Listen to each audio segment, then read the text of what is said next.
सभी धर्म प्रेमियों को, संत प्रेमियों को आचार्य हरीश कोठारी का सादर अभिवादन।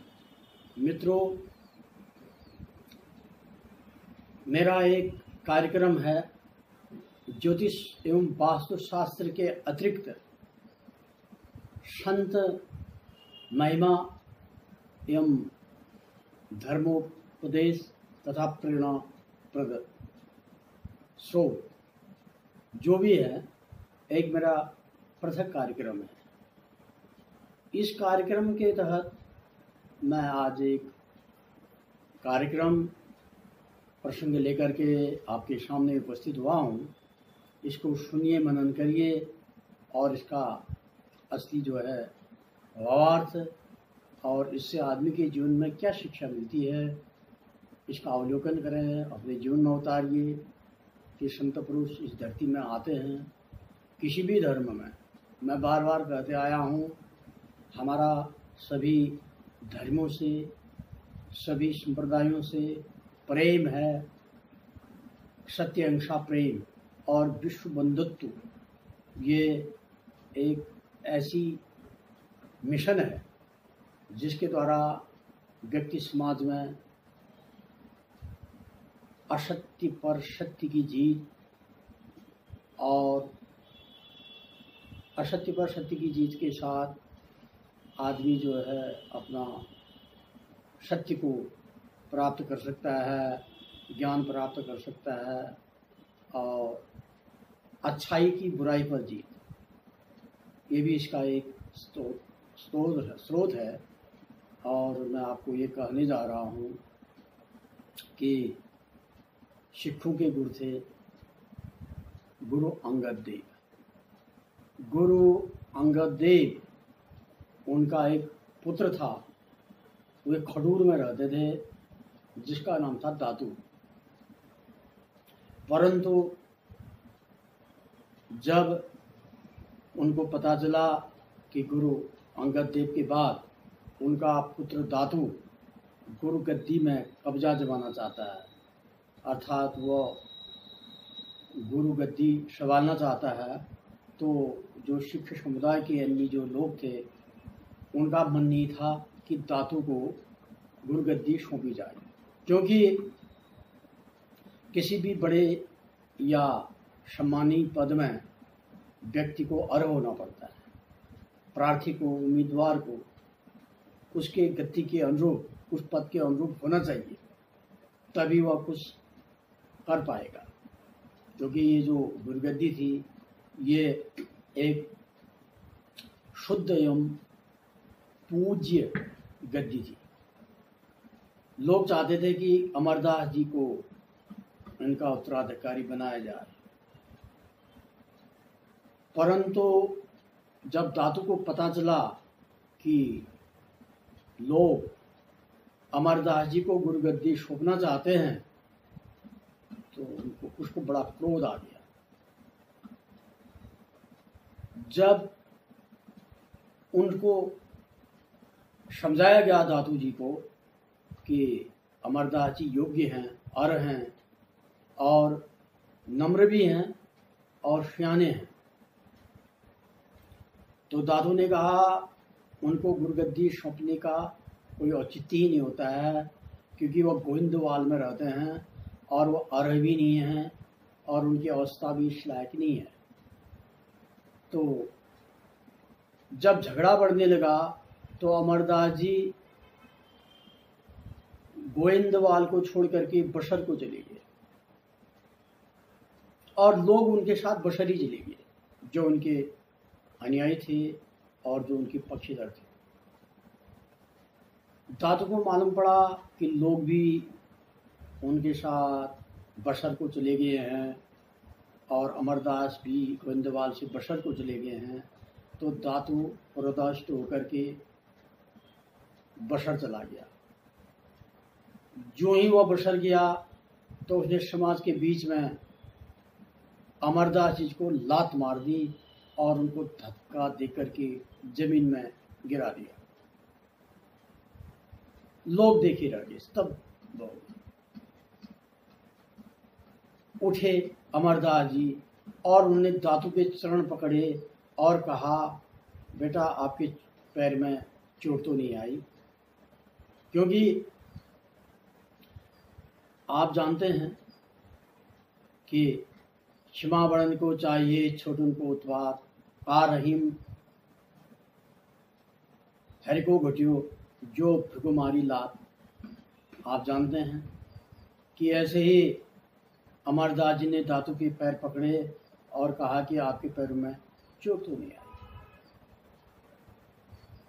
ऐसा करने पर भी, क्योंकि दातू तो अहंकारी था, मूढ़ था, विनाशकाली विपरीत बुद्धि, उसकी बुद्धि में तो विनाश ही था, तो वह लाचार होने के बजाय उल्टा धमकी देकर गया।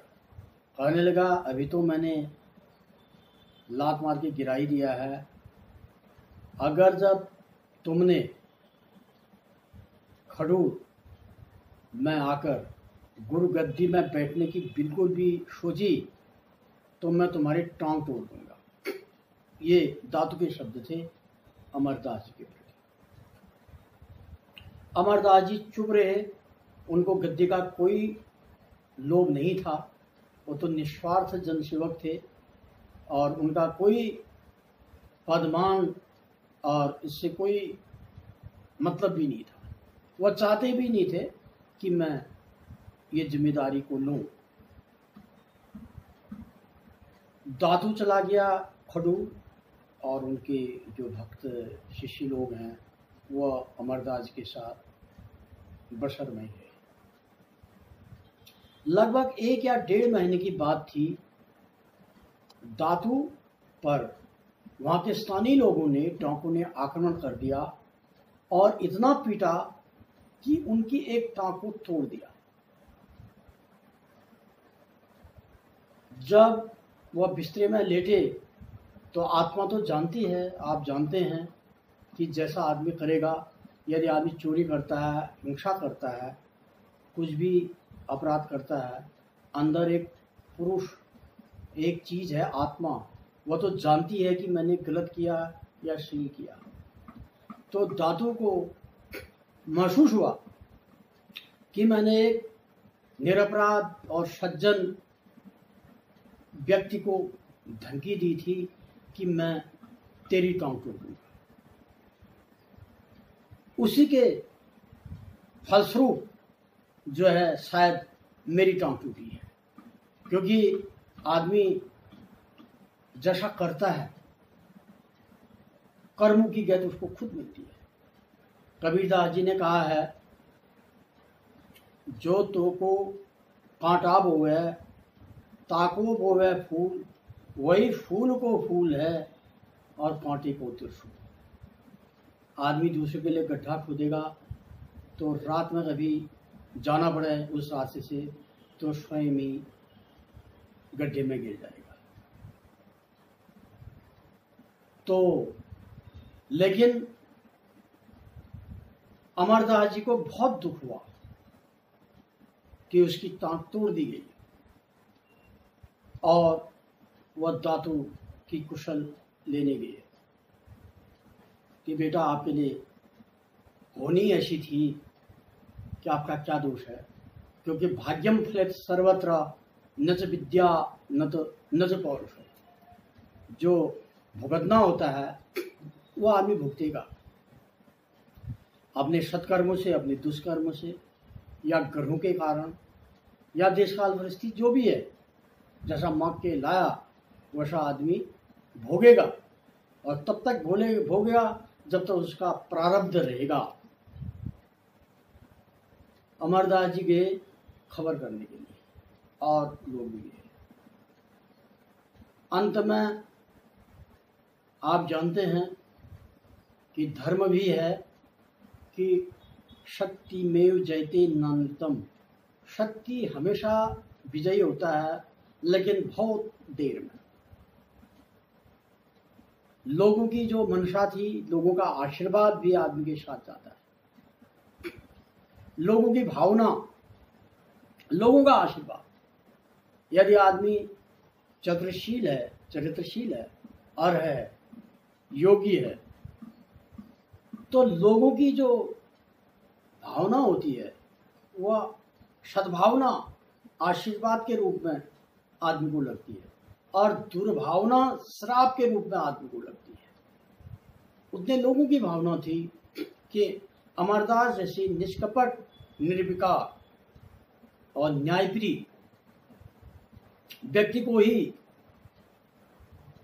गुरु गद्दी जैसे पवित्र आसन को सुशोभित करना चाहिए, क्योंकि आसन सुशोभित तब होता है जब अंधकार में प्रकाश की ओर ले जाए, चमकते हुए सितारे की तरह, सूर्य की तरह, चंद्रमा की तरह प्रकाश दे, ज्ञान दे। ज्ञान माने प्रकाश। तो ये सारांश आता है इस बात का कि किसी के प्रति द्वेष भावना, बुरी भावना करने से कोई फायदा नहीं होता है। वही होता है जो भगवान चाहता है। मनुष्य जो चाहता है वो बहुत कम होता है। ईश्वर जो चाहता है वही होगा। प्रकृति व्यक्ति को अहंकार, पद, मान, जो भी ये इसका गर्व है, ये नहीं होना चाहिए। सभी का भला हो, सभी का मार्ग प्रशस्त हो और सभी का कष्ट निवारण रहे। ऐसा जब व्यक्ति सोचता है तो स्वयं व्यक्ति का भला होता है और दूसरे को भी वह ज्ञान देगा। तो इसीलिए कहा गया है कि